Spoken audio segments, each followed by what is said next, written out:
it's the fear of not being smart enough or intelligent enough, the fear of somehow failing at it or not making money at it, the fear of losing money at it, the fear of failing at it, in other words, the fear of losing loved ones over it, the fear of being rejected over it, the fear you don't have the vitality, looks, or beauty or energy to do it, or the fear that you're going to be moral and ethically judged for it. Those are most people's fears that stop them.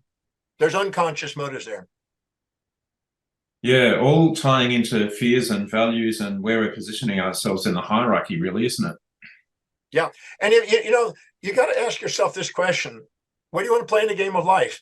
It was Seneca, the Roman poet and philosopher and guy.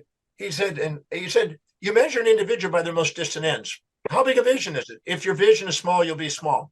One of the people that got the biggest vision is Elon Musk. Look at his vision and look at what he's creating. If you play small, it's because you got a small vision. And if you live by your highest values, your vision grows spontaneously. The space and time horizons expand. If you're living by lower values, they shrink, and you want immediate gratification.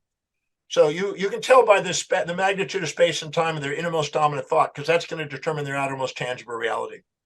So if you're not doubling your sales by this time next year, it's because you're still living by the vision that's kept you at this point through your business till now. Yeah.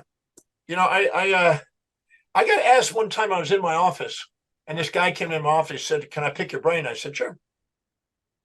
He said, "How did you grow a global business? How did you have, I've spoken in 194 countries now and still growing. I got 2 more coming up this next year." And I said, because I had a dream when I was 17 to step foot in every country on the face of the earth and research human behavior and make sure I had the most in-depth, most comprehensive summary of human behavior that was on this planet. And I want to make sure I delivered something valuable. And I said, that was my dream, and I'm not doing it until I've hit every country. And I got to Saudi Arabia this year because I've been waiting. I haven't gotten into Saudi Arabia. Finally got into Saudi Arabia to speak. So all of a sudden, the guy said, "So how did you grow this business? What was your technique? What was your marketing technique?" And this, I said, it was none of that. When the why's big enough, the hows take care of themselves. You synchronously meet the people, places, things, ideas, and events to get things done. Yesterday, I did a podcast. The lady said that was the most profound podcast she's done on her show.